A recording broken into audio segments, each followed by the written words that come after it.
રાજ્યમાં અવારનવાર વકીલો પર હુમલાની ઘટનાઓ સામે આવી રહી છે, ત્યારે આ બાબતને વખોડતા ભિલોડા બાર એસોસિએશને મામલતદારને આવેદનપત્ર પાઠવ્યું હતું.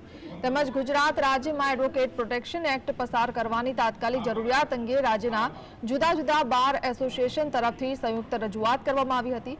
જિલ્લા કલેક્ટર અને મામલતદારને આજે રાજ્ય બાર એસોસિએશન દ્વારા મુખ્યમંત્રીને આવેદનપત્ર પહોંચતા રજૂઆત કરી હતી. અને કેસો પણ પક્ષકારોના કેસો પણ આમને સામને લડવા પડતા હોય છે, ત્યારે ઘણીવાર એડવોકેટોએ પક્ષકારના ભોગ બનવું પડે છે.